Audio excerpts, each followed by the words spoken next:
Putriku yang berusia 3 tahun, Anya, tidak pernah sekalipun rewel jika sudah bersama kakeknya.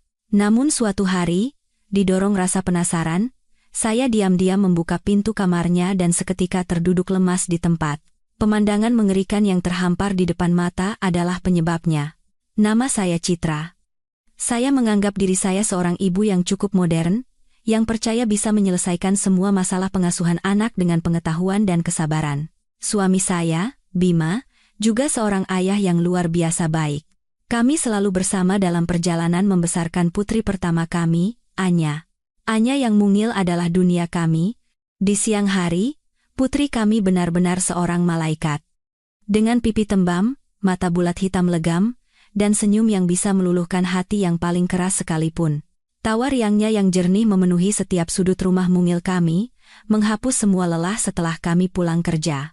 Namun, saat kegelapan turun, saat lampu-lampu kota mulai menyala dan rumah-rumah lain terlelap dalam damai, perang di rumah kami justru dimulai.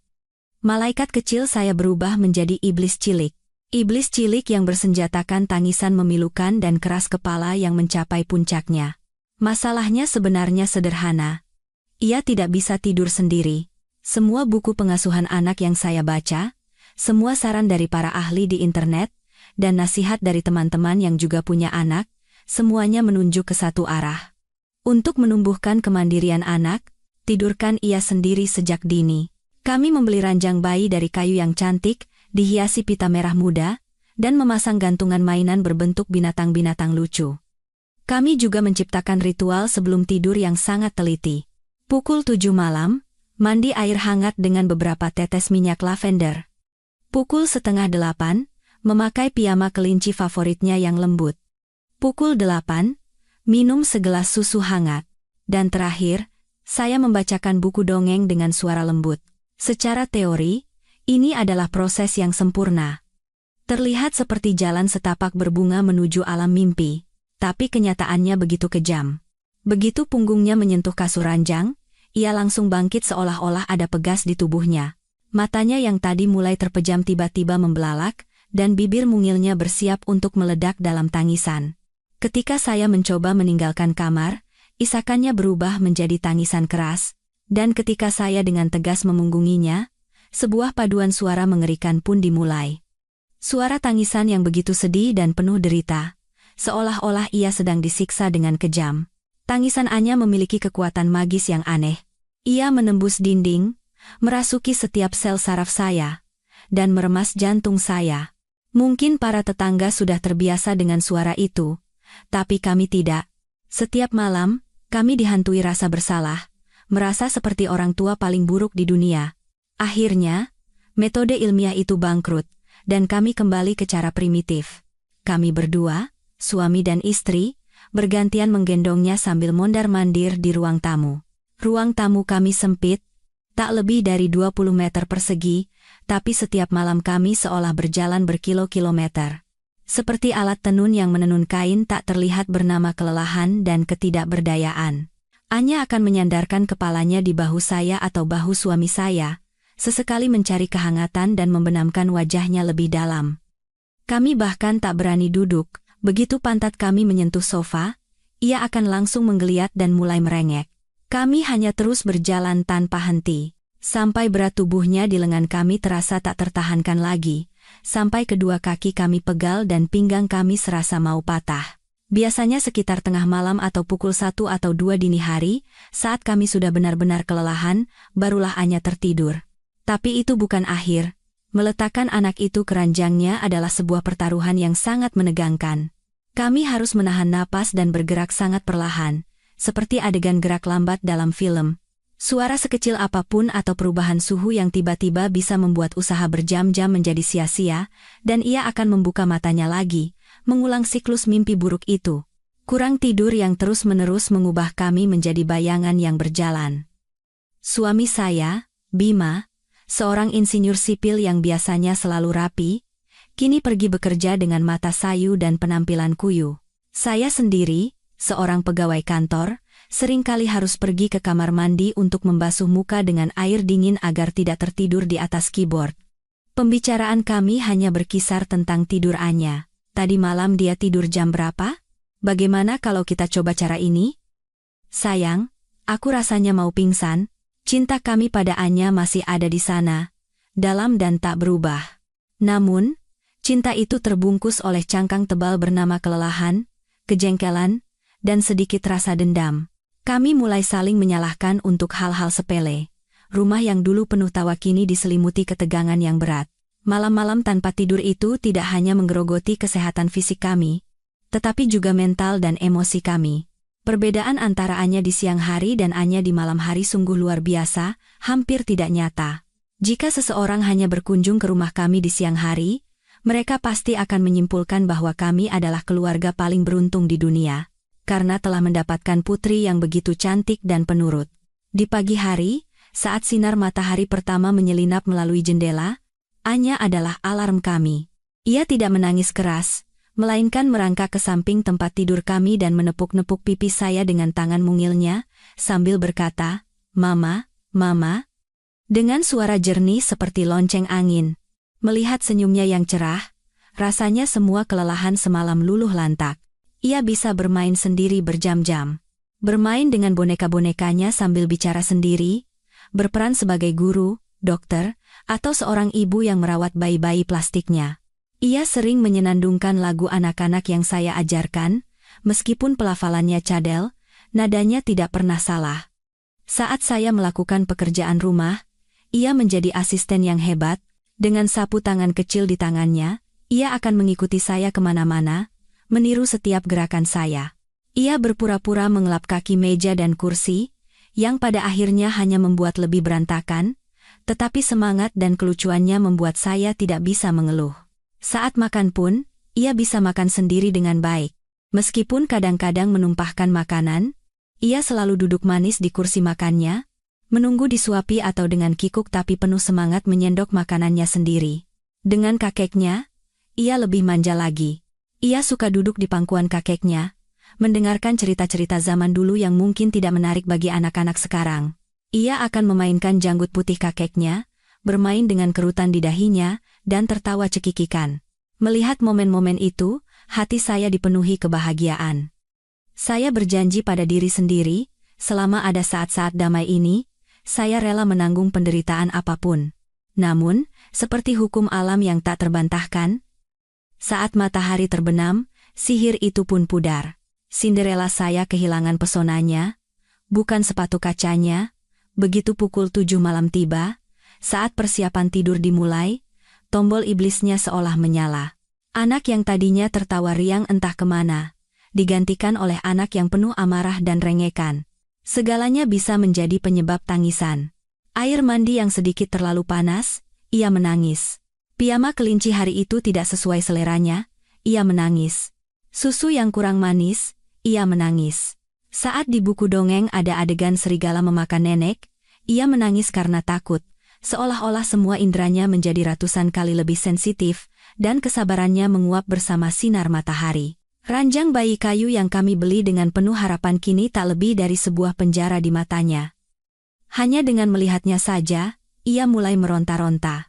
Sambil mengayunkan kedua kakinya di udara, ia berteriak, enggak mau diranjang." Saat saya menggendongnya, saya bisa merasakan otot-otot di sekujur tubuhnya menegang. Bukan lagi tubuh yang lembut dan hangat, melainkan gumpalan keras yang dipenuhi perlawanan. Kadang-kadang, dalam keputusasaan, saya pernah begitu saja meletakkannya di ranjang dan meninggalkan kamar. Sambil menenangkan diri, aku harus kuat. Dia akan berhenti menangis sebentar lagi, tapi saya salah. Tangisannya tidak menunjukkan tanda-tanda akan mereda, malah intensitas dan kesedihannya semakin menjadi-jadi. Ia berpegangan pada pagar ranjang, seluruh tubuhnya bergetar, dan berteriak sampai serak, "Mama, Mama." Setiap kali seperti itu. Belum sampai beberapa menit, saya pasti menyerah. Saat saya mengangkat tubuh mungilnya yang basah oleh air mata dan keringat karena ketakutan dan amarah, hati saya terasa seperti tercabik-cabik. Kontras yang ekstrem ini membuat saya bingung. Saya tidak bisa memahami anak saya. Apakah ada yang salah dengan cara saya mengasuhnya? Apakah ia punya masalah psikologis? Saya mencari berbagai gejala di internet. Krisis anak usia 3 tahun, gangguan tidur anak, bahkan masalah-masalah yang lebih serius. Semakin banyak saya membaca, semakin besar kecemasan saya, dan semakin dalam rasa ketidakberdayaan saya. Bima mencoba menenangkan saya. Anak-anak kan memang begitu. Nanti juga akan baik-baik saja seiring waktu. Namun, ia sendiri tidak bisa menyembunyikan raut lelah dan putus asanya. Ia sering melontarkan lelucon pahit. Di rumah kita ada 2 anak, anak siang hari, dan anak malam hari. Aku sangat mencintai anak siang hari, tapi jujur saja, aku sedikit takut pada anak malam hari. Lelucon suami saya tidak bisa membuat saya tertawa. Itu hanya semakin menegaskan kenyataan pahit dan berat yang kami hadapi. Hidup terus berjalan dalam roda yang melelahkan dan sulit itu. Siang berganti malam, dan malam berganti menjadi siang yang lain. Kami seperti tentara yang setiap malam pergi ke medan perang dan kembali di pagi hari dengan penampilan kuyu layaknya prajurit yang kalah. Kesabaran manusia ada batasnya, dan batas kami sudah hampir tercapai. Dan situasi terburuk datang pada suatu senja di akhir musim penghujan, saat angin musim dingin pertama membawa udara dingin dan lembab. Bima pulang kerja dengan demam tinggi dan batuk parah. Karena ia jarang sekali sakit, saat ia tumbang, saya langsung tahu bahwa situasinya serius. Saya bergegas memasak bubur ayam, membuat teh jahe, dan memberinya obat penurun panas. Tapi flu kali ini benar-benar ganas. Suami saya mengigau sepanjang malam, tubuhnya sepanas api. Saya terjaga semalaman merawatnya. Mengganti kompres di dahinya secara berkala dan merebus air minum untuknya. Tentu saja, iblis kecil di rumah kami tidak memberi keringanan hanya karena ayahnya sakit. Anya tetap menangis meraung-raung sesuai jadwalnya. Saya sendirian, kebingungan di antara 2 pasien, 1 besar dan 1 kecil. Sambil menggendong Anya mondar-mandir di kamar, pikiran saya kusut seperti benang ruwet, dan telinga saya terpaku pada suara napas suami saya yang berat. Malam itu terasa abadi. Menjelang fajar, demam Bima sedikit turun, tetapi ia masih sangat lemas. Karena begadang semalaman ditambah rasa khawatir, kepala saya pusing dan seluruh tubuh saya terasa berat seperti kapas.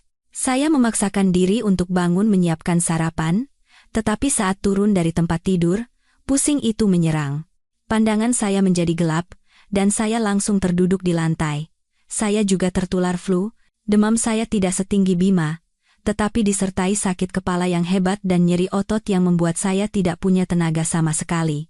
Kami berdua, pilar keluarga ini, kini hanya bisa terbaring berdampingan di tempat tidur, saling menatap tanpa daya. Kami bahkan tidak punya kekuatan untuk mengambil segelas air minum sendiri, namun, ujian terbesar masih menanti. Di ruang tamu, ada seorang anak kecil yang bermain sendirian, sesekali memanggil, "Ayah, Mama." Untungnya, Anya masih sehat dan penuh energi. Tapi justru kesehatannya itulah yang menjadi beban yang tak tertanggungkan bagi kami saat ini. Siapa yang akan memberinya makan? Siapa yang akan bermain dengannya? Dan yang terpenting, siapa yang akan menidurkannya malam ini? Seharian itu, kami seperti mayat hidup. Ayah Bima, mertua saya, adalah satu-satunya penyelamat kami. Bapak datang tanpa banyak bicara, membawakan belanjaan, memasak semanci besar bubur untuk seluruh keluarga, dan menenangkan serta merawat Anya. Tapi Bapak sudah tua, dan kesehatannya tidak seperti dulu lagi. Melihat Bapak yang tak henti-hentinya bergerak, mengurus anak dan menantunya yang sakit sambil menjaga cucunya yang aktif, rasa bersalah dan kasihan yang mendalam menyelinap di hati saya. Seharusnya kami yang muda menjadi sandarannya, tapi kami malah menjadi beban. Saat malam tiba, teror yang akrab itu kembali datang. Kali ini, berkali-kali lipat lebih kuat. Demam saya dan Bima mulai naik lagi. Kami terbaring di tempat tidur, mendengarkan rengekan Anya dari ruang tamu, tak bisa berbuat apa-apa. Suara tangisannya seperti ribuan jarum yang menusuk kepala kami, membuat sakit kepala semakin parah. Saya mencoba memaksakan diri untuk bangun, tetapi baru beberapa langkah, saya harus bersandar di dinding dan terengah-engah. Kondisi Bima lebih parah. Ia sibuk terbatuk-batuk, wajahnya memerah padam. Kami saling berpandangan. Di mata kami berdua, terpancar keputusasaan yang mendalam. Mungkin ini adalah momen paling tak berdaya sejak kami menjadi orang tua. Kami gagal. Gagal total. Kami tidak bisa merawat putri kecil kami sendiri. Saya menutupi wajah dan menangis. Air mata panas mengalir di pipi saya yang juga panas karena demam. Itu adalah air mata ketidakberdayaan, air mata kelelahan yang telah lama menumpuk, dan air mata ketakutan akan apa yang akan terjadi malam ini. Ayah mertua saya, yang kami panggil Bapak, tinggal bersama kami sejak Anya lahir. Meskipun tinggal bersama, keberadaan Bapak di rumah begitu senyap sehingga kadang-kadang saya sampai lupa akan kehadirannya. Bapak berbeda dari kakek nenek lain yang saya kenal. Beliau bukan tipe yang selalu mengitari cucu-cucunya, merawat mereka, atau terus-menerus memberikan nasihat yang terkadang sudah ketinggalan zaman.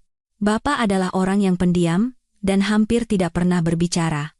Seringkali dalam sehari, beliau tidak mengucapkan lebih dari 10 kalimat. Kata-katanya selalu singkat dan padat. Bapak ke pasar, makan sudah siap, atau di luar angin kencang, hanya sebatas menyampaikan informasi yang diperlukan. Di rumah ini, Bapak punya dunianya sendiri, sebuah kursi goyang tua di beranda. Di sana ada beberapa pot tanaman yang dirawatnya sendiri. Setiap pagi, Bapak bangun sangat pagi, menyeduh seteko teh, dan duduk di sana, diam-diam memandangi jalanan yang memulai hari baru. Bapak membaca koran, bukan berita internet yang berisik di ponsel pintar, melainkan koran kertas yang masih berbau tinta. Kadang-kadang, dengan peralatan tukangnya, beliau sibuk memperbaiki kipas angin yang rusak atau stop kontak yang longgar. Semua barang rusak di rumah akan kembali normal setelah disentuh tangannya. Bapak melakukan semuanya dalam diam, tanpa pernah pamer atau berharap ada yang tahu. Seringkali saat saya pulang kerja, rumah sudah bersih, cucian sudah kering, dan makan malam sudah siap. Jika saya bertanya, beliau hanya akan melambaikan tangan dan mengalihkan pembicaraan. Dalam hal mengasuh Anya pun, Bapak hampir tidak pernah ikut campur. Saat saya dan Bima dengan semangat menerapkan metode pengasuhan ala Jepang atau Amerika, Bapak hanya diam memperhatikan, tidak menentang, tidak juga setuju. Ketika kami menderita karena malam-malam tanpa tidur, Bapak hanya menatap kami dengan tatapan iba, tetapi tidak memberikan nasihat apapun. Jujur saja, terkadang kebisuan Bapak membuat saya sedikit tidak nyaman. Saya pikir Bapak kolot dan tidak tahu pengetahuan baru, atau mungkin tidak terlalu peduli pada cucunya. Saya sudah terbiasa memutuskan segalanya tentang putri saya sendiri, mulai dari makanan, pendidikan, hingga cara tidurnya. Jauh di lubuk hati saya, ada rasa percaya diri atau mungkin keangkuhan generasi muda yang merasa kami yang paling tahu apa yang terbaik untuk anak kami. Cara-cara lama seperti memberikan makanan pendamping terlalu dini atau memakaikan baju terlalu tebal, semuanya saya anggap tidak ilmiah. Dan karena Bapak tidak pernah berkata apa-apa, saya menyimpulkan bahwa beliau tidak punya trik khusus apapun. Hubungan Bapak dan Anya juga sangat istimewa. Anya sangat menyayangi Bapak, tetapi dengan cara yang unik. Ia tidak merengek atau meminta ditemani bermain permainan yang berisik. Ia hanya suka berada di dekat Bapak. Ia bisa duduk manis berjam-jam di pangkuan Bapak, memainkan jari-jari Bapak yang kapalan, atau mendengarkan cerita-cerita tak beraturan tentang sawah dan sungai di masa lalu yang belum pernah ia lihat. Cinta Bapak pada cucunya juga tidak diungkapkan dengan kata-kata. Beliau tidak pernah memuji seperti orang lain, "Cucuku pintar, cantik, hebat." Cinta Bapak ada dalam tindakan-tindakan kecil. Saat beliau diam-diam membelikan biskuit kesukaan Anya, saat boneka beruang Anya sobek dan beliau diam-diam menjahitnya kembali, dan saat Anya tidak mau makan, dengan sabar, beliau mengupas apel dan membentuknya menjadi kelinci. Saya melihat semua itu. Tetapi mungkin karena kelelahan dan prasangka saya sendiri, saya tidak pernah benar-benar memahami kedalaman cinta yang sunyi itu. Saya hanya menganggapnya sebagai hal biasa yang dilakukan seorang kakek untuk cucunya. Saya tidak menyadari bahwa di balik sosok pendiam itu tersembunyi hati yang hangat dan perhatian yang tak terbatas. Kehadiran Bapak yang senyap di rumah ini ternyata jauh lebih kokoh dan penting dari yang saya kira. Demam kami berdua tidak menunjukkan tanda-tanda akan turun. Dunia terasa sesak, terkurung di dalam 4 dinding kamar tidur, dan dipenuhi suara batuk. Di luar, tangisan Anya semakin keras. Ia bosan bermain, lapar, dan mungkin merasa cemas karena tidak melihat ayah dan ibunya. Dalam tangisannya, bukan hanya ada kejengkelan, tetapi juga ketakutan. "Mama, Ayah, Di mana? Setiap panggilannya seperti silet yang mengiris hati saya. Saya mencoba memaksakan diri untuk bangun, tetapi kepala saya pusing dan kedua kaki saya gemetar. Kondisi Bima lebih parah. Ia hampir kehabisan tenaga setelah batuk panjang. Kami terbaring tak berdaya. Rasa bersalah mencekik tenggorokan kami. Bapak sudah melakukan yang terbaik. Saya bisa mendengar Bapak mencoba menenangkan cucunya. Anya, anak baik ya. Biarkan mama dan ayah istirahat. Kakek suapin bubur ya. Lalu terdengar suara mangkuk beradu, dan suara Anya yang terisak-isak menolak. Semua usaha Bapak sepertinya sia-sia. Anya hanya menginginkan ayah dan ibunya. Ikatan darah dan kebiasaan dirawat setiap hari tidak mengizinkan adanya pengganti lain, bahkan jika itu adalah kakek yang sangat ia cintai. Tangisannya semakin menjadi-jadi, bercampur dengan suara mainan yang dibanting ke lantai. Anak berusia 3 tahun itu sedang menunjukkan kemarahannya, berdemonstrasi dengan caranya sendiri. Dalam keadaan setengah sadar karena demam, saya merasa pintu kamar tidur sedikit terbuka. Siluet kurus Bapak muncul dengan latar cahaya, wajahnya tidak terlihat jelas. Bapak berdiri ragu-ragu di ambang pintu untuk waktu yang lama, hanya terdengar helaan napasnya yang pelan. Kamar itu sunyi, hanya ada suara napas kami yang berat dan tangisan tak henti dari luar. Saya pikir Bapak hanya akan memeriksa keadaan kami lalu keluar lagi dengan diam-diam. Tapi tidak. Bapak masuk dan mendekati tempat tidur kami. Beliau menatap saya dan Bima dengan tatapan penuh kekhawatiran. Akhirnya, Bapak angkat bicara. Suaranya rendah dan sedikit serak, tetapi dalam keheningan yang menyesakan itu, suaranya terdengar sangat jelas. Sepertinya malam ini, biar Bapak yang tidurkan Anya. Kata-kata Bapak membuat saya terkejut. Kesadaran saya yang kabur karena demam seolah tersentak. Apa saya tidak salah dengar? Bapak, yang usianya mendekati 70 tahun dan seumur hidupnya tidak pernah begadang menenangkan anak, akan merawat iblis kecil kami? Kejutan itu segera berubah menjadi keraguan dan kekhawatiran. Bagaimana Bapak bisa menanganinya? Anya akan mengganggu Bapak semalaman? Bapak sudah lemah, kalau sampai kurang tidur karena tangisannya, bagaimana jika Bapak jatuh sakit? Kalau begitu, saya akan menjadi menantu yang sangat tidak berbakti. Bima juga bersuara dengan susah payah. Jangan, Pak. Jangan. Anya rewel sekali, kalau tidak terbiasa nanti Bapak kesulitan. Kalau Bapak sampai sakit, kami benar-benar tidak tahu harus bagaimana. Saya buru-buru menimpali, benar, Pak. Biarkan saja dia di luar. Saya akan coba tangani entah bagaimana caranya. Tetapi saya sendiri tahu bahwa kata-kata itu bohong. Saya tidak punya kekuatan lagi untuk berusaha. Bapak tetap berdiri tenang di tempatnya. Tidak berdebat, tidak menjelaskan. Beliau hanya menatap kami, lalu menoleh sekali lagi ke arah pintu. Tempat tangisan Anya terdengar memilukan. Lalu, dengan satu kalimat singkat namun penuh bobot, beliau membungkam semua penolakan kami. Kalian urus badan sendiri saja tidak bisa. Bagaimana mau urus anak? Serahkan saja pada Bapak. Dan tanpa memberi kami kesempatan untuk bereaksi, beliau berbalik dan keluar. Saya mendengar suara Bapak mengangkat Anya, suara Anya yang meronta-ronta memberontak lalu perlahan mereda. Dan kemudian, saya mendengar suara pintu kamar Bapak ditutup. Rumah itu tiba-tiba menjadi sunyi senyap. Keheningan yang begitu mendadak ini justru membuat saya cemas. Berbagai skenario mengerikan terbayang di kepala saya. Anya akan menangis sampai serak. Bapak tidak akan bisa menenangkannya dan mungkin akan marah atau memarahinya. Atau lebih buruk lagi, Bapak akan menyerah dan membawanya kembali kepada kami. Saya dan Bima saling menatap dengan mata penuh kekhawatiran. Tapi kami terlalu lelah untuk melakukan apapun. Menerima tawaran Bapak adalah satu-satunya pilihan. Sebuah pilihan dalam keputusasaan, menyerahkan segalanya pada keajaiban yang bahkan kami sendiri tidak percayai. Setelah pintu kamar Bapak tertutup, keheningan yang berat dan tidak wajar menyelimuti rumah.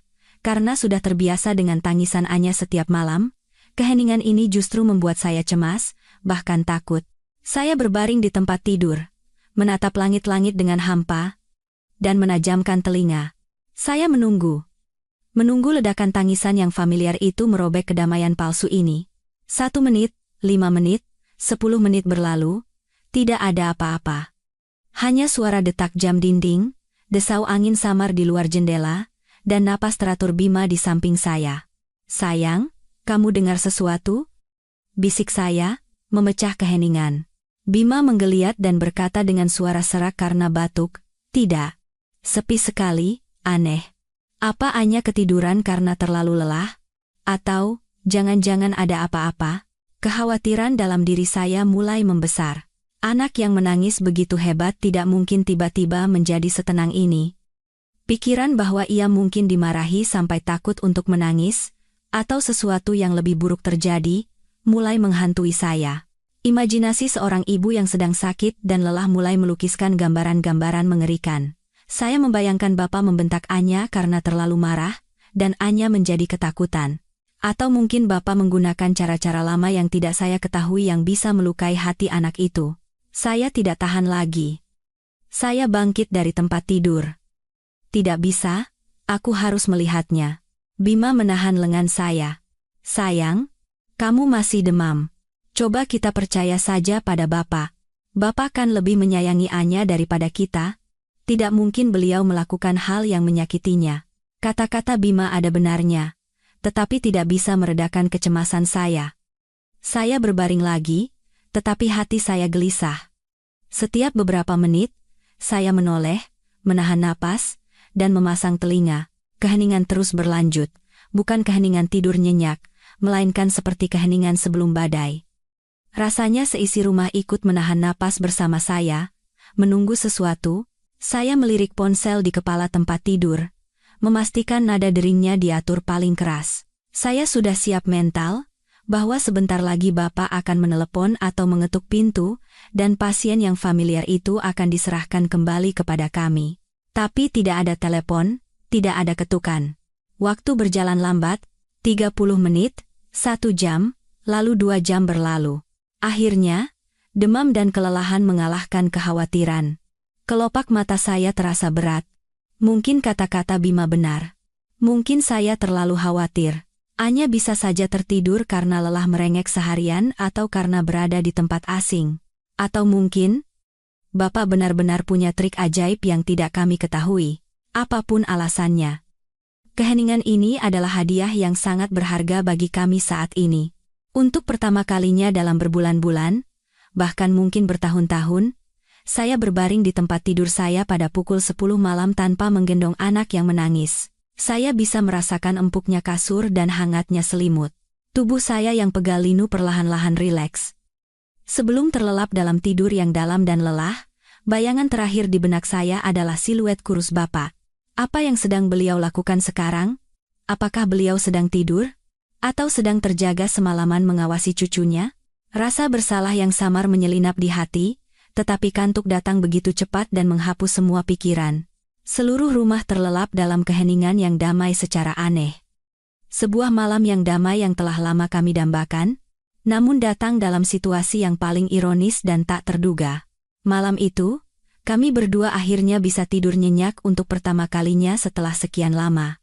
Meskipun dalam mimpi, kecemasan dan pertanyaan yang belum terjawab masih samar-samar melayang.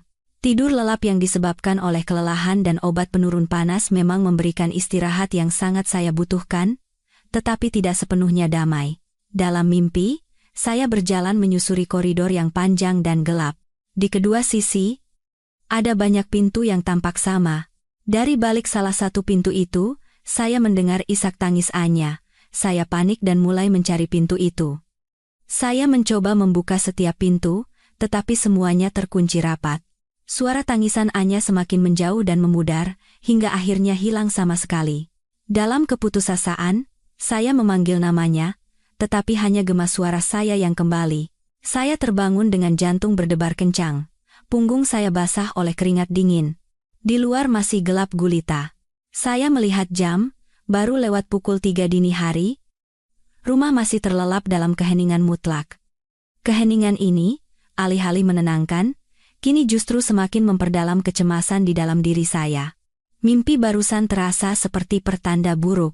Kenapa Anya bisa setenang ini begitu lama? Biasanya, meskipun ia tertidur karena lelah, ia akan menggeliat atau merengek beberapa kali dalam semalam. Saya tidak bisa percaya bahwa ia bisa tidur tanpa suara sedikit pun sejak malam tadi. Saya mengguncang Bima pelan. Sayang, aku cemas sekali, jangan-jangan terjadi sesuatu pada Anya. Bima menjawab dalam tidurnya, dia tidur nyenyakan bagus. Kenapa sih? Jangan mikir yang aneh-aneh, tidurlah, tapi saya tidak bisa tidur lagi. Berbagai pertanyaan berputar di kepala saya. Bagaimana jika Bapak tidak menyelimutinya saat tidur dan Anya kedinginan? Kamar Bapak punya jendela besar. Angin malam bisa masuk. Bagaimana jika Anya muntah susu atau kesulitan bernapas? Bapak sudah tua, pendengarannya kurang baik, dan tidurnya nyenyak, mungkin beliau tidak akan menyadarinya. Pikiran-pikiran negatif mengepung saya, tumbuh menjadi ketakutan yang nyata. Saya seorang ibu, dan naluri keibuan saya berbisik bahwa ada sesuatu yang tidak beres. Saya turun dari tempat tidur dengan hati-hati agar tidak menimbulkan suara. Demam saya sedikit turun, tetapi badan masih terasa sakit. Saya berjalan berjinjit keluar kamar, menyusuri koridor yang gelap dan sejuk. Saya berdiri di depan pintu kamar Bapak, menempelkan telinga ke pintu kayu yang dingin, dan menahan napas. Tidak ada suara apapun. Tidak ada suara dengkuran, tidak ada suara orang menggeliat, tidak ada suara batuk, keheningan total. Keheningan yang seperti kematian ini membuat jantung saya serasa berhenti berdetak. Saya meletakkan tangan di gagang pintu, berpikir untuk membukanya sedikit, tetapi kemudian menarik tangan saya kembali. Bukankah ini sangat tidak sopan? Apa yang akan Bapak pikirkan jika melihat menantunya menyelinap ke kamarnya di tengah malam? Jika saya membangunkan mereka berdua, situasinya hanya akan menjadi lebih buruk. Saya kembali ke tempat tidur. Rasa tak berdaya menyelimuti saya. Saya duduk memeluk lutut, menatap pintu kamar saya seolah-olah bisa menembusnya. Saya teringat tawaran Bapak. Saat itu, dalam keputusasaan, saya tidak berpikir panjang. Tapi setelah sedikit tenang, saya menyadari betapa gegabahnya keputusan itu. Saya telah menyerahkan harta paling berharga saya, putri kecil saya, kepada seseorang yang kemampuannya dalam merawat anak tidak sepenuhnya saya percayai. Hanya demi tidur saya sendiri. Rasa bersalah dan penyesalan membanjiri saya. Seharusnya saya berusaha lebih keras. Seharusnya saya minum obat sekali lagi, dan bertahan menggendongnya satu malam lagi. Saya mengambil ponsel dan menyalakan layarnya, tidak ada panggilan tak terjawab dari Bapak. Saya berpikir untuk mengirim pesan menanyakan kabar, tetapi kemudian menghapusnya. Saya tidak boleh mengganggu Bapak jam segini. Saya duduk seperti itu dalam kegelapan, melawan ketakutan yang saya ciptakan sendiri. Setiap menit terasa seperti 1 jam. Saya punya firasat samar bahwa saat pintu itu terbuka di pagi hari, akan ada sesuatu yang menunggu saya. Mungkin penjelasan sederhana atas keheningan ini, atau mungkin sesuatu yang akan mengubah pandangan saya sepenuhnya. Campuran antara kecemasan dan firasat membuat beberapa jam terakhir malam itu menjadi siksaan mental yang panjang dan melelahkan. Akhirnya, kegelapan pekat mulai berganti menjadi cahaya fajar yang samar.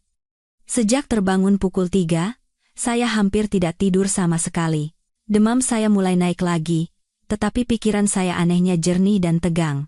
Begitu suara-suara kehidupan pertama terdengar suara motor di jalan, teriakan pedagang keliling saya langsung bangkit.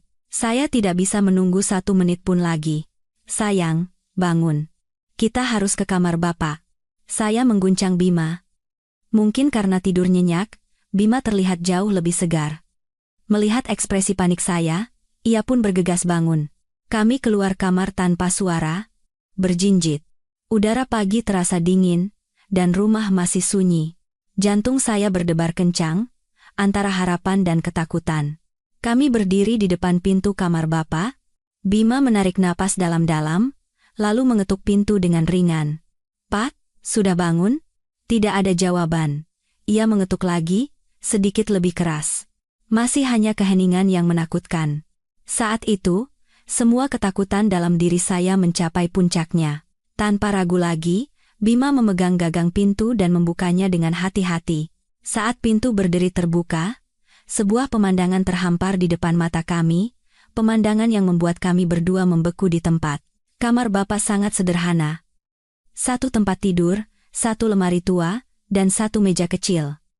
Sinar matahari pagi yang redup masuk melalui jendela, menyinari tempat tidur tempat kakek dan cucunya berada. Iblis kecilku, Anya. Anak yang tidak pernah bisa tidur tenang bahkan selama 30 menit di ranjang bayinya sendiri, kini terlelap begitu nyenyak seperti malaikat. Ia berbaring miring, pipinya merona merah, dan sudut bibirnya sedikit terangkat seolah sedang bermimpi indah. Napasnya teratur dan lembut. Salah satu pipinya bersandar pada sesuatu yang awalnya tidak saya kenali. Tetapi yang lebih mengejutkan kami adalah posisi Bapak. Beliau tidak berbaring. Beliau duduk. Bapak bersandar pada sandaran kepala tempat tidur yang keras, kepalanya terkulai ke dada, dan matanya terpejam. Seolah sedang tertidur dalam posisi duduk, Bapak masih mengenakan pakaian rumah yang sama seperti semalam, yang sudah usang dan pudar warnanya. Wajahnya menunjukkan kelelahan yang luar biasa. Kerutannya tampak lebih dalam, dan lingkaran hitam tebal menghiasi bawah matanya. Bapak duduk tak bergerak. Posisi yang terlihat sangat tidak nyaman dan tidak wajar. Kami berdiri menahan napas, takut mengeluarkan suara sekecil apapun yang bisa membangunkan mereka. Pemandangan ini damai, namun sangat aneh. Kenapa Bapak tidur sambil duduk? Kenapa beliau tidak berbaring dengan nyaman di samping cucunya? Anya terlihat sangat tenang, tetapi posisi Bapak seolah sedang menahan sesuatu. Saya mencoba melihat lebih dekat untuk mencari tahu apa yang terjadi. Dan pandangan saya berhenti pada lengan kanan Bapak. Lengan itu tidak terjulur seperti lengan kirinya, juga tidak dilipat di dada. Lengan itu terentang lurus di atas tempat tidur, dan kepala Anya sepenuhnya bersandar di atasnya. Benda yang menjadi sandaran pipi anakku adalah lengan kakeknya. Seluruh tubuhku seakan membeku. Arus listrik mengalir di punggungku. Saya mulai menyadari sebuah kebenaran yang samar namun begitu kuat. Saya menoleh ke Bima. Ia juga sedang menatap lekat-lekat lengan ayahnya. Ekspresinya berubah dari keheranan, menjadi kengerian, dan akhirnya menjadi haru yang tak terlukiskan. Kami telah membayangkan banyak skenario. Anya menangis, Bapak kesulitan, atau mereka berdua tidur berdampingan. Tetapi pemandangan ini seorang kakek tua yang tertidur dalam posisi duduk paling tidak nyaman sepanjang malam demi menjadi bantal untuk cucu perempuannya tidak pernah kami bayangkan sekalipun. Ini melampaui semua logika dan metode pengasuhan ilmiah yang saya tahu. Ini adalah sesuatu dari dimensi yang sama sekali berbeda. Kami berdiri terpaku di ambang pintu, tidak bisa mengalihkan pandangan dari pemandangan aneh di atas tempat tidur itu. Semua suara lenyap, hanya tersisa gambaran yang sunyi namun begitu berat itu. Semakin saya perhatikan, semakin banyak detail kecil namun penting yang terlihat. Pakaian yang dikenakan Bapak bukanlah piyama, melainkan celana katun usang dan kaos oblong, pakaian sehari-hari. Itu berarti Bapak tidak sempat berganti piyama, atau sengaja mengenakannya agar bisa bangun kapan saja. Bahkan dalam tidurnya, wajah Bapak menunjukkan kesabaran dan sedikit ketegangan. Bibirnya terkatup rapat, dan dahinya sedikit berkerut. Ini bukan tidur orang yang sedang beristirahat, melainkan tidur ayam seorang penjaga yang siap siaga kapan saja. Tapi detail yang paling memikat saya tetaplah lengan kanan Bapak yang menjadi bantal bagi Anya. Saya melihat jari-jari Bapak sedikit menekuk, dan buku-buku jarinya memutih karena menahan tekanan dalam waktu lama. Bahkan dari tempat saya berdiri, urat-urat biru yang menonjol di punggung tangan dan lengan bawahnya terlihat jelas. Lengan itu benar-benar diam, kokoh dan tak bergerak seperti sebatang kayu. Kepala Anya terbenam dalam di lengan Bapak, dan rambutnya yang lembut menutupi sebagian lengan itu. Anak itu terlihat sangat nyaman dan aman. Sesekali, ia menggesekkan kepalanya ke bantal itu, seperti anak kucing yang mencari kehangatan. Angin sepoi-sepoi dari jendela menggerakkan gorden, dan seberkas sinar matahari pagi jatuh tepat di wajah Bapak. Beliau sedikit menggeliat dan perlahan membuka matanya. Untuk beberapa detik pertama, tatapannya terlihat kabur. Tetapi kemudian ia menyadari keberadaan kami di ambang pintu. Raut kaget melintas di wajahnya, dan ia segera menunduk melihat Anya. Setelah memastikan cucunya masih tertidur lelap, ia menghela napas lega. Bapak mencoba bergerak, mungkin untuk menarik lengannya, tetapi kemudian mengurungkannya, takut membangunkan cucunya. Beliau hanya menggerakkan sedikit punggungnya yang kaku, mencoba mencari posisi yang sedikit lebih nyaman. Bima angkat bicara. Suaranya tercekat. "Pa." Bapak mengangkat jari telunjuk tangan kirinya ke bibir, memberi isyarat agar kami diam. Lalu, dengan gerakan mata, ia menyuruh kami keluar. Kami mengerti maksudnya, dan berusaha tidak menimbulkan suara sedikit pun saat menutup pintu dengan pelan. Setelah keluar ke ruang tamu, kami masih belum pulih dari keterkejutan. Bima terduduk di sofa dan membenamkan wajah di kedua tangannya. Ia tidak berkata apa-apa, tetapi saya bisa melihat bahunya bergetar. Saya mondar-mandir di ruangan, mencoba mencerna apa yang baru saja saya lihat. Misteri malam yang anehnya damai itu telah terpecahkan, tetapi jawabannya memberikan kejutan yang lebih besar daripada pertanyaannya. Tidak ada sihir. Tidak ada trik pengasuhan ajaib. Hanya ada seorang kakek tua dari daging dan tulang yang menjadikan tubuhnya sebagai ranjang dan bantal untuk cucunya. Bapak telah duduk seperti itu sepanjang malam. Dari saat ia membawaannya ke kamarnya hingga pagi hari, selama berjam-jam. Saya mulai merangkai semuanya. Keheningan mendadak setelah Bapak menutup pintu. Fakta bahwa Anya tidak pernah menggeliat sekalipun sepanjang malam. Semua itu karena anak itu telah mendapatkan apa yang ia butuhkan. Sesuatu yang tidak akan pernah bisa diberikan oleh ranjang bayi mahal atau ritual tidur ilmiah. Yaitu rasa aman yang mutlak, kehangatan tubuh manusia, dan kekokohan. Bapak mungkin tidak menenangkannya atau menyanyikan lagu Nina Bobo. Mungkin beliau tidak melakukan apa-apa. Beliau hanya ada di sana, menjadikan dirinya bagian dari tidur cucunya. Bapak menanggung rasa sakit lengan yang kebas, pegal, dan kelelahan yang luar biasa untuk membeli kedamaian bagi seluruh keluarga. Sebuah pengorbanan sunyi yang begitu besar hingga saya tidak bisa mempercayai mata saya.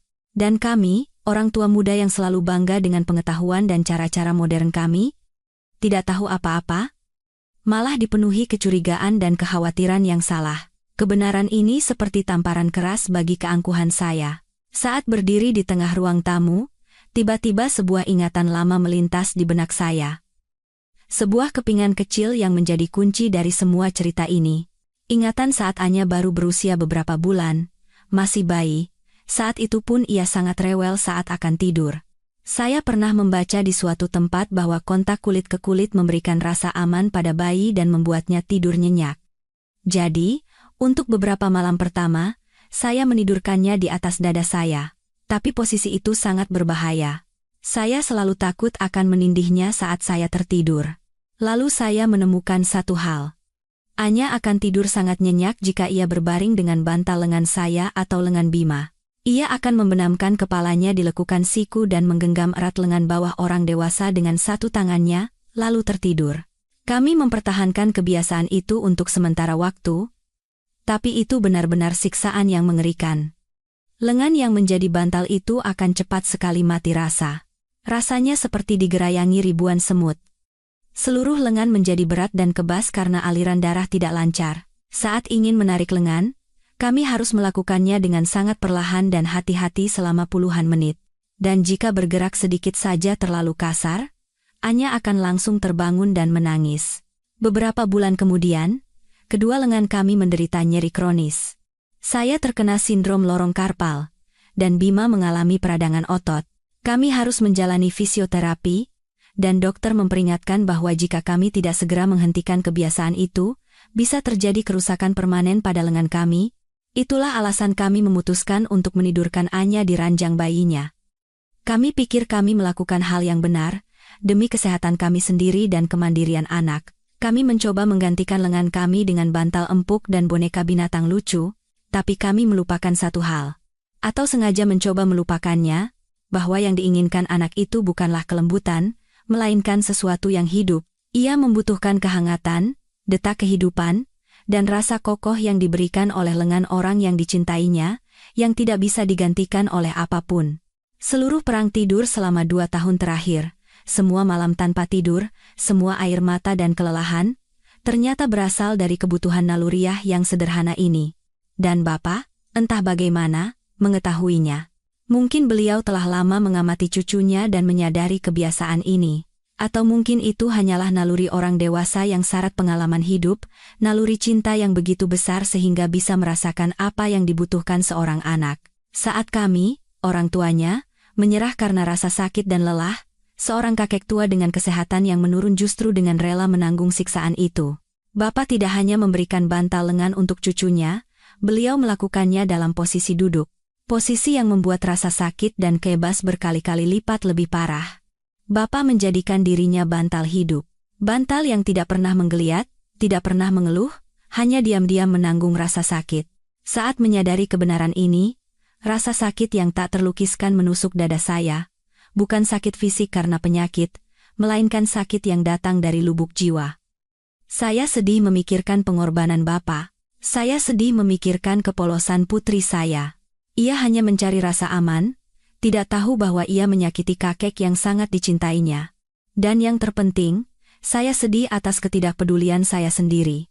Saya ada di sana, mengalami hal yang sama, tetapi tidak bisa menghubungkan peristiwa-peristiwa ini. Saya terlalu fokus pada metode dan aturan, hingga melupakan hal yang paling inti, empati. Bima duduk di sofa, wajahnya terbenam di kedua tangannya. Saya tahu ia juga memikirkan hal yang sama. Ia adalah putra Bapak, ia pasti lebih memahami ayahnya daripada saya. Mungkin ia merasa jauh lebih tersiksa dan bersalah daripada saya. Kebenaran ini tidak hanya memberikan jawaban atas masalah tidur Anya. Ia menyingkapkan kebenaran lain yang lebih menyakitkan, keegoisan dan ketidakpekaan kami sendiri. Saat kami berperang dengan anak kami, Bapak memilih jalan untuk mendampinginya. Kami mencoba mengubah anak kami, sementara Bapak menerima dan memenuhi kebutuhannya. Saat itu, saya merasa diri saya begitu kecil dan gagal. Kebenaran itu datang seperti banjir besar, menyapu bersih semua pemikiran dan prasangka yang telah lama saya bangun. Saya berdiri di tengah ruang tamu, merasa seperti tenggelam. Campuran antara rasa malu, bersalah, dan rasa terima kasih yang tak terhingga menciptakan emosi yang begitu kuat hingga saya sulit bernapas. Saya pikir cinta harus diungkapkan dengan kata-kata manis, hadiah mahal, dan metode pendidikan yang canggih. Saya bangga dengan cara saya mencintai anak saya, cinta yang ilmiah dan modern. Tapi sekarang saya sadar, ada cinta yang lebih agung dari itu, cinta yang sunyi, cinta yang tidak mengharapkan imbalan atau pengakuan, yang diungkapkan melalui tindakan dan pengorbanan diam-diam. Saya teringat betapa kesalnya saya ketika Bapak memberikan camilan kepada Anya sebelum makan atau membiarkannya menonton TV sedikit lebih lama dari waktu yang ditentukan. Saya pikir Bapak melanggar aturan dan merusak usaha pendidikan saya. Saya memandang Bapak seperti polisi disiplin, lupa bahwa Bapak hanya sedang mencintai cucunya dengan caranya sendiri. Dengan cara yang sederhana dan sedikit memanjakan. Saya memaksakan standar saya pada seseorang yang telah hidup seumur hidup dan telah membesarkan suami saya. Sungguh sebuah keangkuhan yang konyol. Saat itu, pintu kamar Bapak terbuka lagi sedikit. Kali ini, Anya sudah bangun. Ia mengucek matanya dan berjalan terhuyung-huyung keluar. Melihat saya dan Bima, ia tersenyum lebar, berlari, dan memeluk kaki saya. "Mama." Suara jernih dan senyum cerahnya tidak berbeda dari biasanya, tapi di mata saya sekarang, sosoknya tumpang tindih dengan pengorbanan Bapak. Bapak menyusul keluar. Langkahnya sedikit goyah, beliau memijat lengan kanannya dengan tangan kirinya. Sebuah gerakan yang sangat wajar, tetapi meremas jantung saya. Wajah Bapak masih tenang, hanya sedikit kelelahan yang terlihat. Bapak melihat kami dan Anya bergantian, lalu tersenyum ramah. "Sudah bangun, ya? Pasti lapar. Bapak buatkan susu dulu."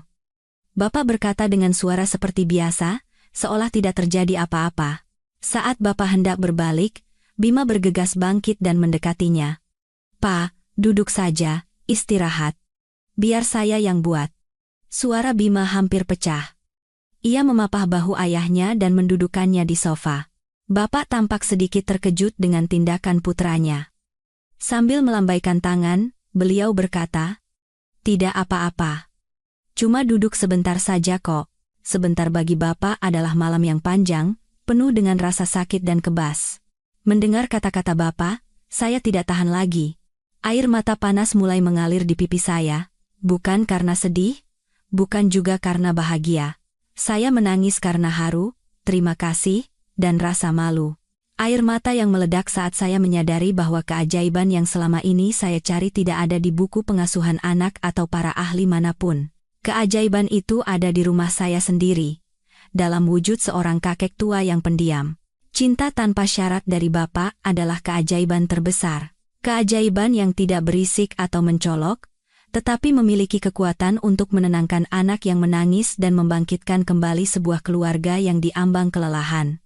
Cinta itu tidak perlu diucapkan, hanya bisa dirasakan dengan hati, dan hari ini, untuk pertama kalinya, hati saya bisa merasakannya sepenuhnya.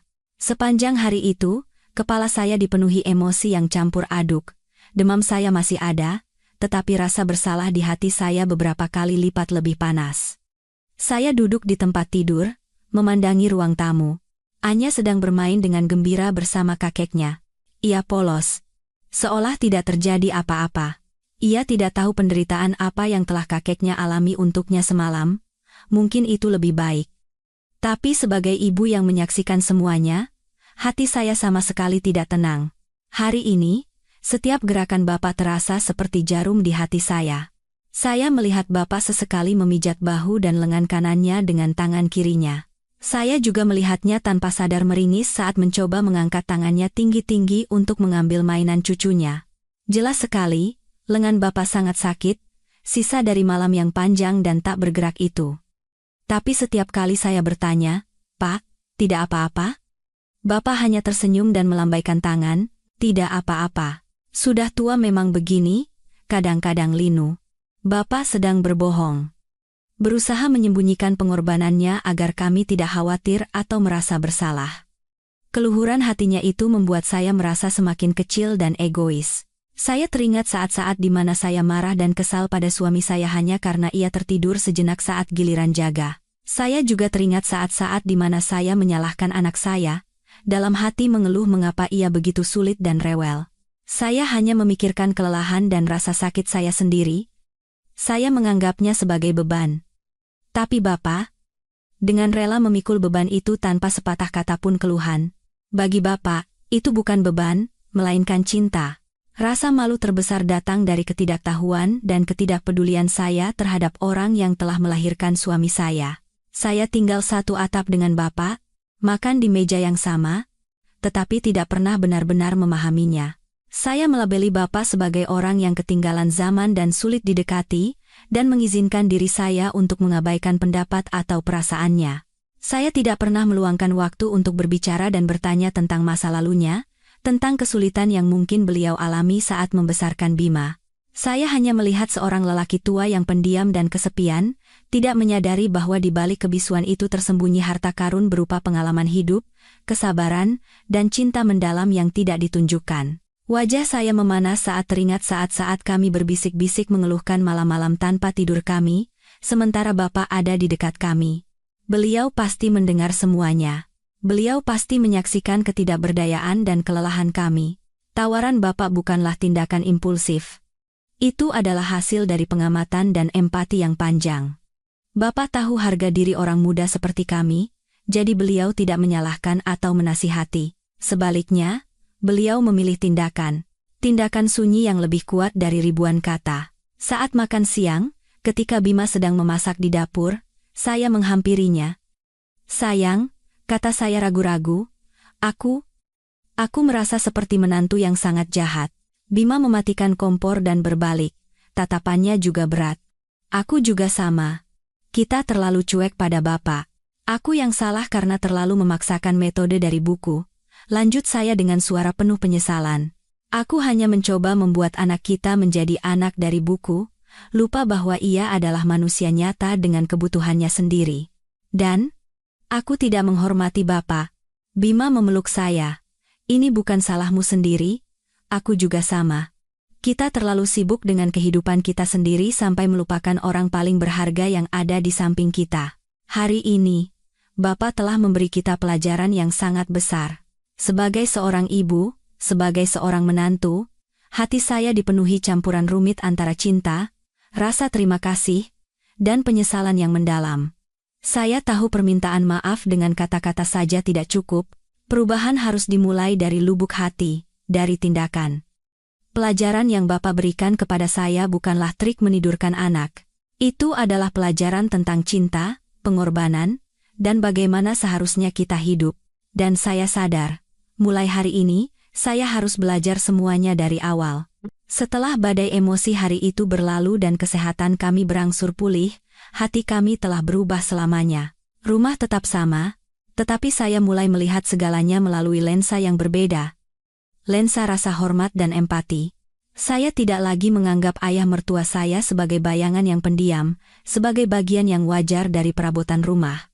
Sekarang, setiap tindakan kecilnya menarik perhatian saya dan memiliki makna yang dalam. Saya memulai sebuah penjelajahan. Bukan penjelajahan ke negeri asing, melainkan perjalanan menjelajahi ayah mertua saya sendiri yang tinggal tepat di samping saya. Saya menyadari bahwa cinta Bapak untuk Anya tidak hanya ada pada bantal lengan malam itu. Cinta itu, seperti air yang mengalir, dengan tenang dan gigih meresap ke dalam setiap momen sepanjang hari. Suatu sore, saat membersihkan kamar Anya, saya tidak sengaja melihat boneka beruang kesayangannya. Boneka usang ini adalah hadiah ulang tahun pertamanya, dan telah melalui banyak pertempuran imajiner dan amukan kesal bersama Anya. Beberapa hari yang lalu, saat merengek, Anya melemparkannya ke sudut kamar, menyebabkan bagian perutnya sobek panjang dan kapasnya keluar. Saat itu, saya dan Bima terlalu lelah untuk peduli, dan hanya berpikir untuk membelikannya boneka baru nanti. Tetapi sekarang, saat saya mengangkat boneka beruang itu, saya terkejut. Bekas sobekan itu telah hilang, dan di tempatnya ada jahitan tangan yang rapi dan teratur. Warna benangnya bukan coklat seperti bulu boneka itu, melainkan abu-abu, mungkin satu-satunya warna yang bisa ditemukan di kotak jahit tua Bapak. Jahitannya tidak serapi mesin jahit. Terlihat kekikukan seorang pria tua, yang mungkin penglihatannya sudah mulai kabur. Tapi justru ketidaksempurnaan itulah yang membuat hidung saya perih. Saya membayangkan Bapak, setelah menidurkan cucunya, di bawah lampu yang remang-remang, memakai kacamata bacanya, dengan telaten menjahit boneka itu jahitan demi jahitan. Bapak tidak ingin teman lama cucunya dibuang begitu saja.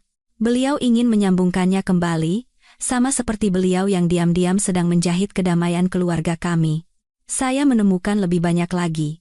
Makanan Anya selalu disiapkan secara khusus oleh Bapak. Jika saya memasak sup ikan, Bapak akan dengan sabar duduk dan memisahkan setiap duri terkecil, memastikan cucunya tidak akan pernah tersedak. Jika ada jeruk, beliau tidak hanya mengupas kulitnya, tetapi juga dengan teliti membuang serat-serat putih tipis yang menempel di bulirnya, sehingga hanya bagian termanis dan paling berair yang diberikan kepada cucunya. Dulu, saya mungkin akan menganggapnya terlalu rewel dan tidak perlu. Tapi sekarang, saya mengerti bahwa itu bukan kerewelan, melainkan perhatian mendalam yang datang dari keinginan, agar orang yang dicintai tidak mengalami ketidaknyamanan sekecil apapun. Hubungan mereka berdua pun terlihat semakin jelas di mata saya. Anya seolah merasakan kehangatan dan keamanan mutlak yang terpancar dari Bapak. Ia suka membawa buku dongengnya ke kursi goyang. Bukan untuk dibacakan, melainkan hanya untuk duduk di pangkuan kakeknya, menyandarkan kepalanya di dada beliau, dan membalik halaman bukunya sendiri. Sesekali ia menunjuk sebuah gambar dan bergumam, "Kek, ini apa?" Bapak tidak akan langsung menjawab, melainkan akan melihat gambar itu dengan saksama, lalu menjelaskannya dengan kata-kata paling sederhana. Ada komunikasi khusus di antara mereka yang melampaui kata-kata. Sebuah kepercayaan dan komunikasi keluarga yang tidak perlu dibuktikan. Melihat mereka duduk bersama di beranda yang disinari matahari, yang tua dan yang muda, yang pendiam dan yang cerewet, saya pikir itu adalah lukisan paling indah dan damai di dunia. Tindakan-tindakan cinta sunyi dari Bapak menenun jaring tak terlihat yang membungkus masa kecil putri saya, dan bahkan menghangatkan hati saya yang telah mendingin karena kelelahan. Beberapa hari kemudian, kesehatan kami berdua telah pulih sepenuhnya. Kehidupan di rumah perlahan kembali ke jalur normal, tetapi dengan satu perubahan besar, malam yang damai. Sejak malam yang menentukan itu, Anya terus tidur bersama kakeknya. Saya dan Bima tidak berani mengusulkan untuk mengembalikannya ke ranjang bayinya. Di satu sisi, trauma malam-malam mengerikan itu masih tersisa, dan di sisi lain, kami tidak ingin merusak kedamaian yang sedang dinikmati anak itu. Namun, jauh di lubuk hati, satu pertanyaan terus mengganjal. Rasa penasaran yang bercampur dengan keinginan untuk mengungkapkan rasa terima kasih yang sebesar-besarnya. Saya ingin mendengar rahasia itu langsung dari mulut Bapak. Saya memutuskan untuk memulai dari Bima. Suatu malam, saat kami sedang menonton TV, saya menoleh ke arahnya dan bertanya sealamiah mungkin, "Sayang, aku penasaran dari kemarin, Bapak punya rahasia apa ya? Hebat sekali." Kamu kan anaknya. Coba tanyakan pada bapak bagaimana caranya bisa menidurkan Anya dengan begitu mudah. Bima mengalihkan pandangannya dari layar dan menatap saya. Ia terdiam sejenak, lalu menghela napas pelan. Kamu benar-benar pikir ada rahasia? Tadi sore aku sudah tanya. Mata saya berbinar. Benarkah? Apa kata beliau? Beliau hanya tersenyum, lanjut Bima. Katanya, apa serunya tidur sama kakek-kakek? Dia tidur karena bosan saja, mana ada rahasia. Lalu beliau langsung ganti topik, tanya bagaimana pekerjaan di kantor. Beliau tidak mau membicarakannya, sayang. Apa yang kita tahu sudah cukup. Jangan bertanya lagi.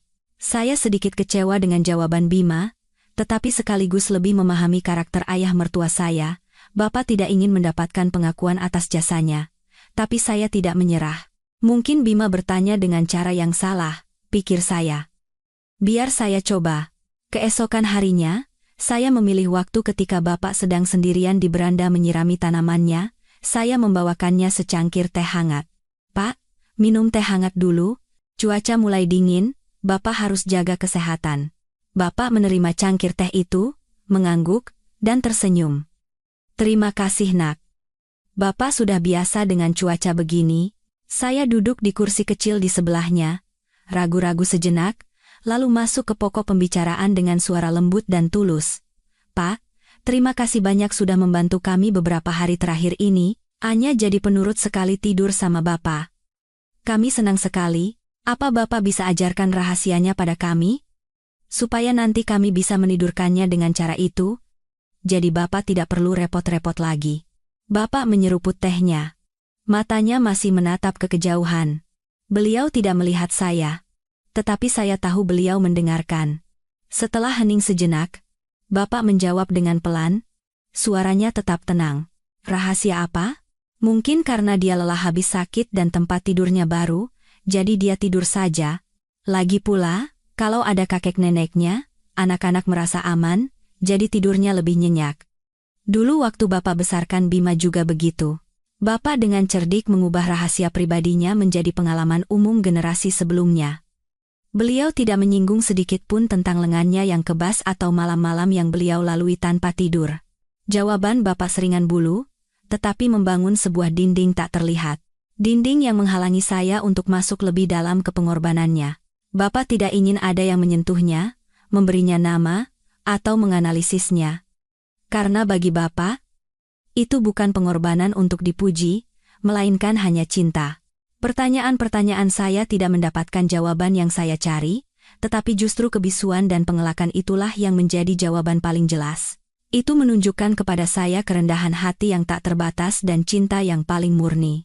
Bapak tidak membutuhkan ucapan terima kasih lisan dari kami, beliau hanya ingin kami tahu.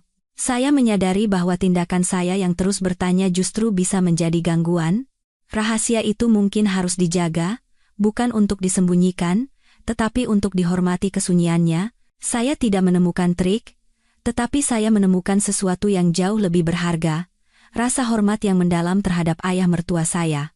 Kehidupan berangsur stabil, tetapi masih ada sesuatu yang belum tuntas di hati saya. Saya tahu cerita di balik tidur putri saya telah merangkai kepingan-kepingannya, tetapi itu adalah kesimpulan berdasarkan apa yang saya saksikan pagi itu. Sebagian dari diri saya bagian yang sangat manusiawi, penuh rasa ingin tahu, dan skeptis ingin menyaksikannya secara langsung sekali lagi. Saya ingin melihat seluruh proses yang terjadi dalam keheningan malam, bukan hanya hasilnya setelah langit terang. Saya merasa perlu konfirmasi terakhir untuk menghilangkan sisa-sisa keraguan sekecil apapun dan menanamkan citra itu sepenuhnya di hati saya.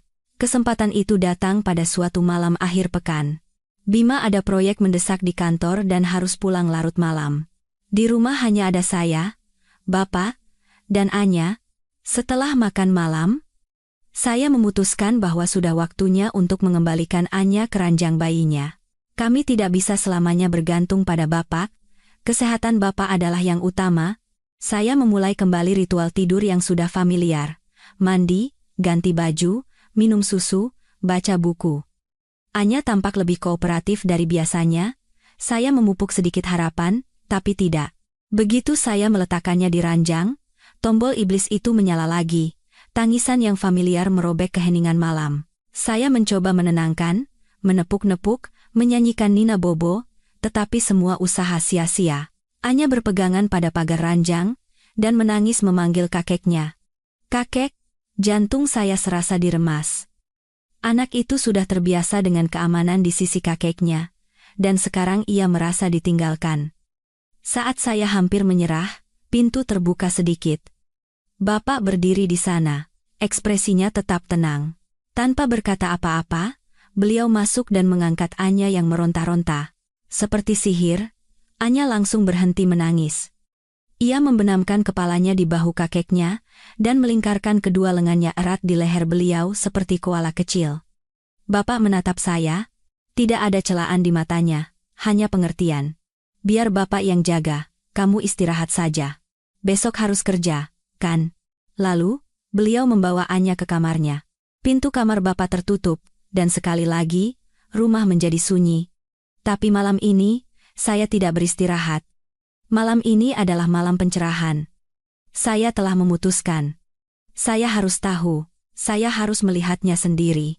Saya duduk di ruang tamu, mematikan semua lampu, hanya menyisakan satu lampu tidur kecil di sudut. Tanpa TV, tanpa buku, saya hanya duduk dan menunggu. Waktu berjalan lambat. Pukul 10, pukul 11, hanya suara detak jam dan napas saya sendiri yang terdengar. Saya tegang, seperti akan menghadapi sebuah upacara penting.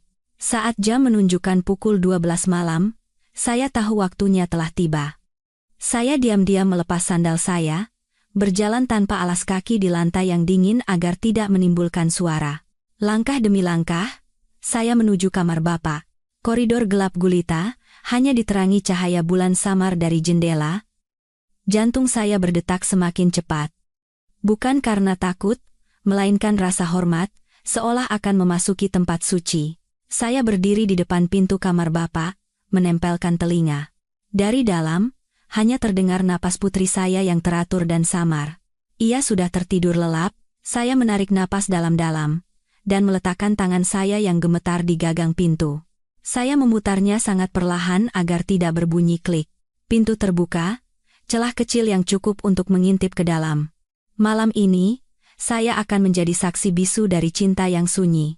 Melalui celah pintu yang sempit, sebuah pemandangan yang tenang seperti lukisan terhampar, diterangi oleh cahaya bulan yang lembut menyelinap dari jendela. Kamar bapak lebih gelap dari yang saya duga, tetapi mata saya perlahan beradaptasi dengan kegelapan, dan semuanya mulai terlihat jelas. Anya terlelap di tempat tidur. Bibirnya yang mungil dan bulu matanya yang panjang bergetar ringan setiap kali ia bernapas. Ia berbantalkan lengan kanan bapak, lengan yang terentang kokoh seperti dahan pohon ek tua. Dan bapak.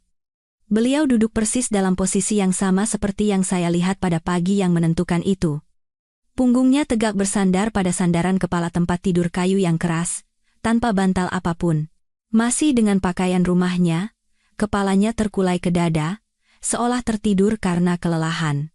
Cahaya bulan menyinari rambutnya yang mulai memutih, membuatnya bersinar keperakan. Dalam kegelapan, wajah bapak tampak lebih letih, dan kerutan waktu terlihat lebih dalam, tetapi anehnya, ada aura ketenangan yang terpancar. Kali ini, bukan lagi kejutan atau keterkejutan. Saya menatap pemandangan itu dengan segenap hati dan jiwa saya. Saya melihat bagaimana bahu bapak menegang, menahan agar tubuhnya tidak miring ke satu sisi, tangan kirinya diletakkan di atas lutut, jari-jarinya sedikit menekuk seolah menahan rasa tidak nyaman. Saya hampir bisa merasakan bagaimana darah berjuang mengalir melalui lengan kanannya, bagaimana rasa kebas mulai dari ujung jari merambat ke lengan bawah, hingga ke bahu. Rasa seperti digerayangi semut, rasa sakit yang samar yang pernah saya dan Bima alami, kini sedang dialami oleh seorang pria tua mendekati 70 tahun. Setiap malam, dalam keheningan, saya berdiri terpaku di tempat.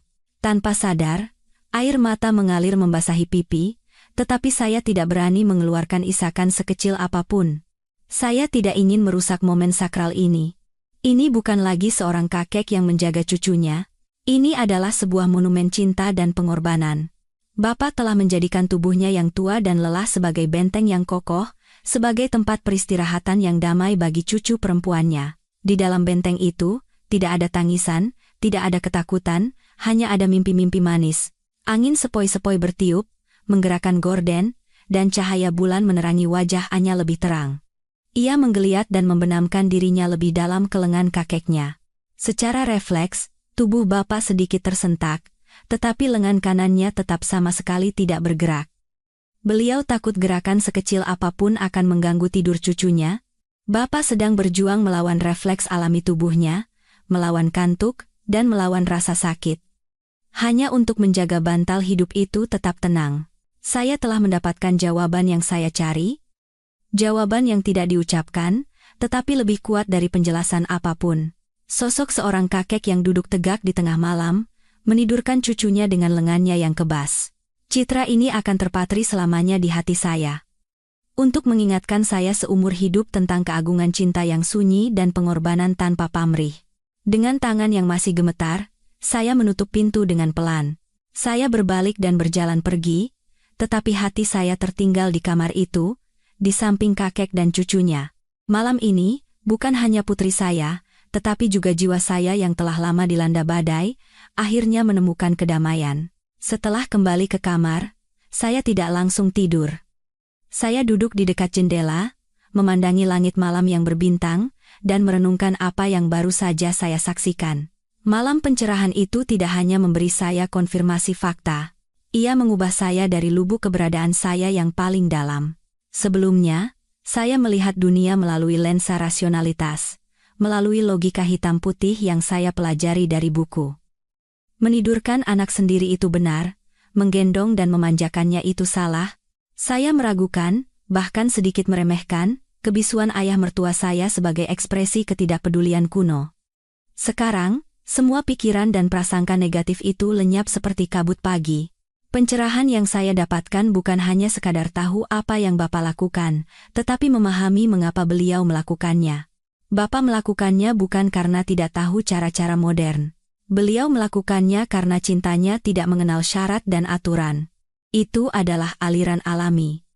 Cinta yang mengalir ke tempat yang membutuhkan penghiburan, yang mengisi kekosongan rasa takut hanya dengan kehadirannya. Hati seorang kakek mengetahui kebenaran yang tidak bisa dimuat oleh buku-buku tebal psikologi pengasuhan anak, bahwa yang paling dibutuhkan seorang anak bukanlah kemandirian yang dipaksakan, melainkan kepastian mutlak bahwa ia dicintai. Perubahan dalam diri saya tidak berhenti di pikiran, tetapi mulai menyebar ke tindakan. Keesokan paginya, ketika Bapak keluar dari kamar, saya tidak lagi menatapnya dengan campuran rasa bersalah dan penasaran, melainkan dengan rasa hormat dan cinta yang tulus. Saya mulai memperhatikan kebutuhan-kebutuhan kecil Bapak. Saya menyadari bahwa beliau suka minum teh di pagi hari, tetapi teko airnya sudah tua dan tidak bisa menjaga panas dengan baik. Sore itu, saya langsung membeli termos baru, yang terbaik, agar teh Bapak selalu hangat. Sebuah tindakan kecil, tetapi merupakan awal dari perhatian tulus yang seharusnya sudah saya berikan sejak lama. Saat makan, saya tidak lagi mengomel ketika Bapak menyuapi Anya sepotong daging yang menurut saya agak berlemak. Sebaliknya, saya yang lebih dulu mengambilkan lauk kesukaan Bapak dan bertanya apakah masakannya cocok di lidahnya. Saya mulai lebih banyak berbicara dengan Bapak. Bukan lagi tentang rahasia, melainkan tentang hal-hal sehari-hari, tentang kesehatannya, tentang kenangan masa lalunya. Saya ingin menebus tahun-tahun di mana saya, dengan ketidakpedulian saya, telah membangun dinding tak terlihat di antara kami. Bima juga menyadari perubahan saya dan ikut berubah. Sepulang kerja, ia tidak lagi tenggelam dalam ponsel atau komputernya, melainkan menghabiskan lebih banyak waktu mengobrol dengan ayahnya. Ia membelikan suplemen untuk sendi ayahnya dan meletakkannya diam-diam di atas meja. Suasana di rumah kami berangsur-angsur menghangat. Tidak ada lagi ketegangan yang menyesakkan, tidak ada lagi keluhan tentang malam tanpa tidur. Yang ada adalah perhatian, sapaan, dan tawa. Semuanya dimulai dari pemahaman. Pemahaman bahwa cinta sejati bukanlah tentang memaksakan apa yang menurut kita benar, melainkan tentang belajar mendengarkan dan merasakan dengan segenap hati. Beberapa minggu setelah malam pencerahan itu, pada suatu hari Minggu pagi yang cerah, saya memutuskan untuk melakukan sesuatu. Rasa terima kasih dan hormat saya kepada ayah mertua saya semakin besar setiap harinya, dan saya merasa perhatian diam-diam saja tidak cukup. Saya harus mengatakannya. Saya harus memberitahukan betapa kami memahami dan menghargai pengorbanannya. Tapi bagaimana caranya? Bagi orang yang pendiam dan rendah hati seperti Bapak, kata-kata yang muluk-muluk dan basa-basi justru akan membuatnya tidak nyaman. Kata-kata itu harus datang dari hati, sederhana, tapi tulus. Pagi itu, seperti biasa, Bapak bangun sangat pagi dan sudah duduk di beranda dengan teko tehnya. Bima dan Anya masih tidur. Saya diam-diam ke dapur, bukan untuk menyiapkan sarapan, melainkan untuk merebus air. Saya menuangkan segelas air hangat, tidak terlalu panas, tidak terlalu dingin, suhu yang pas untuk langsung diminum. Saya tahu orang tua suka memulai hari dengan segelas air hangat untuk menenangkan perut. Saya membawa gelas itu dengan kedua tangan dan perlahan berjalan ke beranda. Bapak duduk di kursi goyangnya yang familiar, diam-diam memandangi kota yang masih setengah tertidur. Melihat saya, beliau sedikit terkejut. "Tumben sudah bangun, Nak. Kenapa tidak tidur lagi?" Saya tersenyum, mendekat, dan menyodorkan gelas itu. "Iya, Pak. Ini saya buatkan air hangat untuk Bapak. Katanya bagus untuk kesehatan." Bapak menatap saya dan gelas itu bergantian. Ragu-ragu sejenak, akhirnya beliau menerimanya. Dan jari-jarinya yang kapalan menyentuh tangan saya dengan ringan. Anehnya terasa hangat. Bapak tidak langsung meminumnya, hanya memegang gelas itu di telapak tangannya. Saya menarik napas dalam-dalam, mengumpulkan keberanian. Saya menatap lurus ke mata Bapak, mata yang berkerut di sudutnya tetapi masih jernih dan ramah. Suara saya sedikit bergetar, tetapi sangat jelas. "Pak, terima kasih atas semua jerih payah Bapak selama ini, kami benar-benar menghargainya." Saya tidak mengatakan, "Terima kasih sudah menjaga Anya," atau "Terima kasih sudah menidurkan Anya." Hanya satu kalimat sederhana, "Terima kasih atas semua jerih payah Bapak." Tapi dalam kata-kata singkat itu, saya menumpahkan semua pemahaman, rasa terima kasih, dan permintaan maaf saya. Saya percaya Bapak akan mengerti. Bapak membeku sejenak. Tatapan matanya menunjukkan keterkejutan yang tidak bisa disembunyikan. Mungkin seumur hidupnya, beliau terbiasa hanya memberi tanpa pernah berharap, terbiasa berkorban tanpa butuh pengakuan dari siapapun. Ucapan terima kasih saya yang begitu langsung dan tulus adalah sesuatu yang tidak beliau duga. Tetapi keterkejutan itu cepat berlalu, dan sebagai gantinya, sudut mata Bapak tampak sedikit memerah. Beliau buru-buru memalingkan wajah, menatap ke kejauhan seolah menyembunyikan emosinya, lalu, beliau tertawa kecil. Tawa yang ramah, meski sedikit canggung. "Jerih payah apa? Cucunya manja begini, kakek malah senang." Bapak mengangkat gelas ke mulutnya dan meminum seteguk air. Saya melihat jakunnya bergerak sedikit. Saat itu, meskipun tidak banyak kata yang terucap, saya merasa ada ikatan yang dalam telah terbentuk antara saya dan Bapak, ikatan empati yang melampaui hubungan mertua-menantu biasa. Kata-kata dari hati telah sampai ke hati. Sejak pagi itu, hubungan saya dengan ayah mertua saya memasuki babak baru. Bukan lagi rasa hormat sepihak dari saya, melainkan saling pengertian dan kepercayaan. Rahasia bantal lengan. Kisah malam di mana Bapak duduk terjaga merawat cucunya, tidak pernah lagi kami sebutkan. Itu menjadi perjanjian sunyi di antara kami berdua. Bapak tidak ingin membicarakannya, dan saya tidak perlu bertanya lagi. Kami sama-sama mengerti bahwa beberapa hal yang sakral harus dijaga dalam keheningan. Karena saat diucapkan, ia bisa kehilangan bobot dan kemurniannya. Saya tidak lagi mencari-cari trik atau metode untuk menidurkan anak saya. Saya sudah mendapatkan jawaban yang paling berharga. Jawabannya bukan pada teknik, melainkan pada sikap. Sikap cinta, kesabaran, dan kesiapan untuk menempatkan kebutuhan orang lain di atas kenyamanan diri sendiri. Saya mulai menerapkan pelajaran itu dalam hidup saya. Setelah berdiskusi, kami meletakkan kasur kecil tepat di samping tempat tidur Bapak.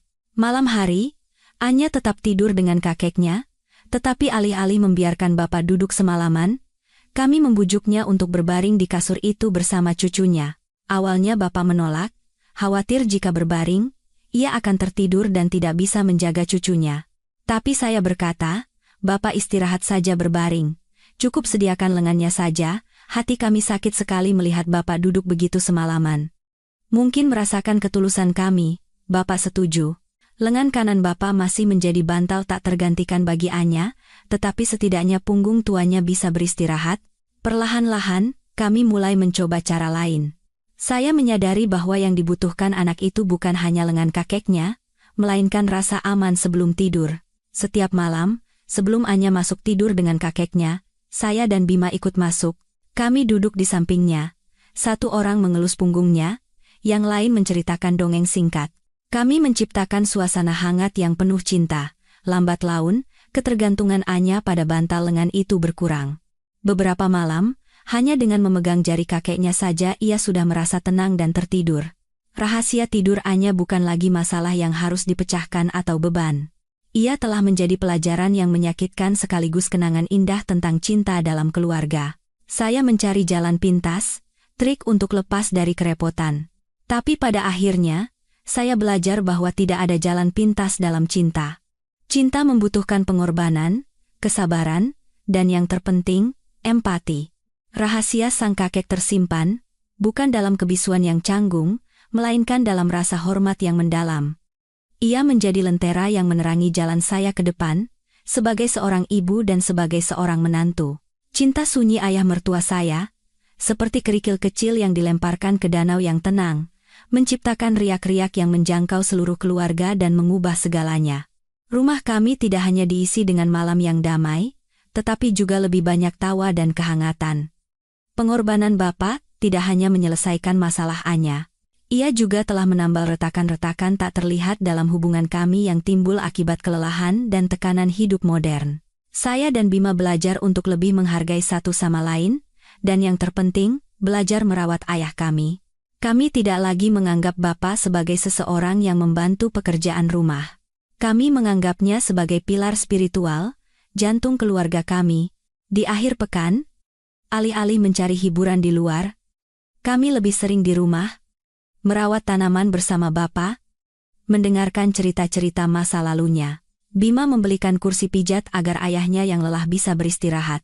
Saya mulai belajar memasak makanan kesukaan Bapak, masakan-masakan sederhana dari kampung halamannya yang sudah lama tidak ia nikmati. Kami ingin Bapak merasa bahwa pengorbanannya selalu dihargai, dan bahwa ia berhak menikmati masa tua yang nyaman dan bahagia di sisi anak-anaknya. Anya tumbuh setiap hari dalam limpahan cinta seluruh keluarga. Cintanya pada kakeknya sangat istimewa. Ia tidak hanya manja pada kakeknya, ia juga belajar merawatnya. Jika kakeknya batuk, ia akan berlari kecil membawakan air. Jika kakeknya memijat lengannya, ia akan menirunya, memijat kakeknya dengan tangan mungilnya. Tenaganya memang tidak seberapa, tapi itu sudah cukup untuk membuat kakeknya tertawa sepanjang hari. Cinta yang diberikan kakeknya telah kembali dalam bentuk cinta yang tulus dan berbakti. Beberapa tahun kemudian, ketika Anya sudah tumbuh menjadi gadis kecil, kebiasaan berbantalkan lengan kakeknya sesekali masih terulang. Bukan karena tidak bisa tidur, melainkan seperti cara untuk mencari kembali kedamaian masa kecilnya. Setiap kali itu terjadi, saya akan teringat pada sosok kakeknya yang duduk tegak di tengah malam, dengan rambut putihnya yang bersinar di bawah cahaya bulan. Bantal lengan kakek menjadi warisan dan simbol cinta yang tak ternilai bagi keluarga kami. Kisah tidur Anya tidak memiliki sihir ajaib, hanya ada seorang kakek dengan cinta yang tak terbatas. Seseorang yang rela menjadi bantal, menjadi sandaran, menjadi dunia yang damai bagi cucu perempuannya. Dan cinta itu, seperti benih yang baik, telah berakar dan berbunga, membawa akhir yang bahagia bukan hanya untuknya, tetapi untuk kami semua.